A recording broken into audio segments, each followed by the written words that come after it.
الحمد لله وحده والصلاة والسلام على من لا نبي بعده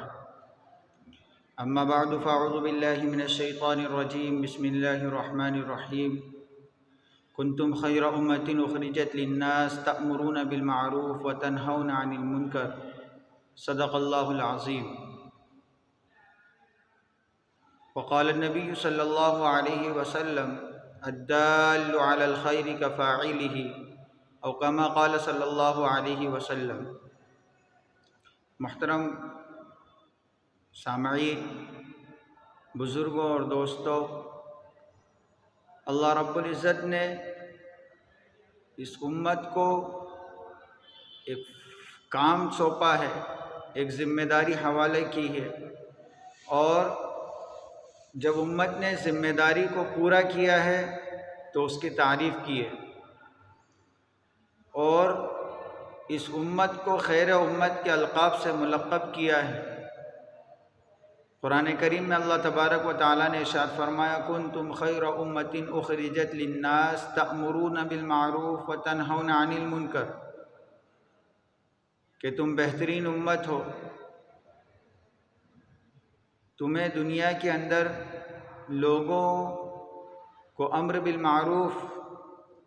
یعنی بھلائی کے باتوں کا حکم کرنے، والنہی عن المنکر اور برائی کے راستوں سے، برائی کے باتوں سے اور برائی کے کاموں سے روکنے کے لیے بھیجا گیا ہے۔ اب امت کے ایک ایک فرد کا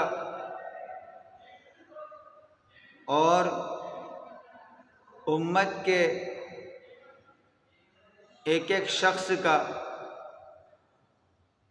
یہ فرض بنتا ہے کہ وہ اپنے معاشرے کے اندر اپنے اعزاء اقربا، اپنے پڑوسیوں، اپنے ملنے والے، اپنے دوست احباب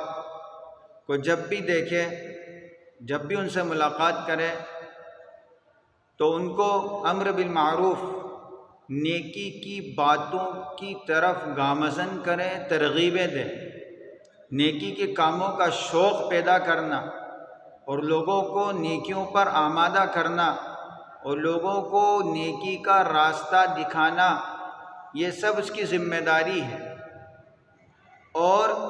جب کوئی دوست اپنے کسی دوست کو، جب کوئی رشتہ دار اپنے کسی رشتہ دار کو، جب کوئی بھائی اپنے بھائی کو، جب کوئی بہن اپنی بہن کو، جب کوئی بیٹی اپنی سہیلیوں کو اور رشتہ داروں کو برائی کی طرف جاتا ہوا دیکھے اور برائی کی طرف ان کا رجحان دیکھے اور برائی کے کاموں میں جب وہ ان کو دل دادا دیکھے اور ان کے اندر برائیوں کی رغبت دیکھے، تو اب اس کی یہ ذمہ داری ہے کہ وہ اس کو دعوت حق پہنچائے اور اسے اس برائی کے نقصانات سے آگاہ کرے، اور اس کو آخرت کے اندر اللہ تبارک و تعالیٰ نے نیکوکاروں کے لیے جو وعدے کر رکھے ہیں وہ وعدے یاد کرائے، اور بدکاروں کے لیے جو وعیدیں اتاری ہیں، فرمائی ہیں، ان وعیدوں سے ڈرائے۔ یہ اس کی ذمہ داری ہے۔ دیگر قوموں کے نبیوں کی امتوں نے جب امر بالمعروف و نہی عن المنکر کو چھوڑ دیا تو اللہ کی طرف سے ان کے اوپر عذاب مسلط کر دیے گئے، حالانکہ ان میں ایسے لوگ موجود تھے جو اللہ تبارک و تعالیٰ کو راضی رکھنے والے تھے، عبادتیں کرنے والے تھے، رونے گڑ گڑانے والے تھے، لیکن جب وہ دوسروں کو برائی پر دیکھتے تو ان کو ٹوکتے نہیں تھے، منع نہیں کرتے تھے، جس کی بنیاد پر اچھوں کے ان بروں کے وجہ سے ان اچھوں کو بھی اللہ تبارک و تعالیٰ کے عذاب میں مبتلا کر دیا گیا۔ اس لیے میرے عزیزوں، دوستوں، بزرگوں، اللہ تبارک و تعالیٰ نے اس امت کو جو کام سونپا ہے وہ ہمیں ہر حال میں کرنا ہے۔ نتیجہ ہم نہیں طے کر سکتے کہ نتیجہ کیا ہوگا۔ برائی سے روکوں گا تو یہ مجھ سے دل برداشتہ ہو جائے گا، تعلق منقطع کر لے گا، یا مجھ سے بات بند کر دے گا، یا دوستی ختم ہو جائے گی، یا فرینڈشپ کلوز ہو جائے گی، اس کی ہمیں پرواہ نہیں کرنا، ہمیں تو حق بات پہنچانا ہے۔ اس لیے کہ اللہ تبارک و تعالیٰ نے ہمیں ذمہ داری دی، اور ذمہ داری کا حق یہی ہے کہ ہم اپنے اعزاء اور اقاربہ کو برائی کے راستوں سے بچائیں اور انہیں بھلائی کے کاموں کی ترغیب دلائیں۔ اس لیے کہ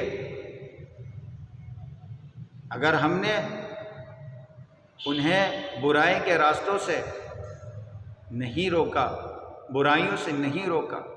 ایک زانی کو زنا سے نہیں روکا گیا، ایک شرابی کو شراب سے نہیں روکا گیا، ایک جواری کو جوئے سے نہیں روکا گیا،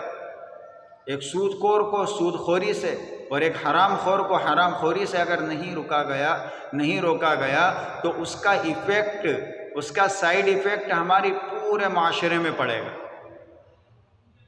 کرے گا فرد اور نسلیں بدنام ہوگی، اسلام پہ انگلیاں اٹھے گی۔ اس لیے یہ نہ سوچے کہ ہماری دوستی کا کیا ہوگا، ہمارے فرینڈشپ کا کیا ہوگا، ہمارے تعلقات کا کیا ہوگا، حق بات دوسروں تک پہنچاتے رہے۔ قل الحق وإن كان مرا، حق بات کہو اگرچہ کسی کو کڑوی کسیلی ہی کیوں نہ لگے۔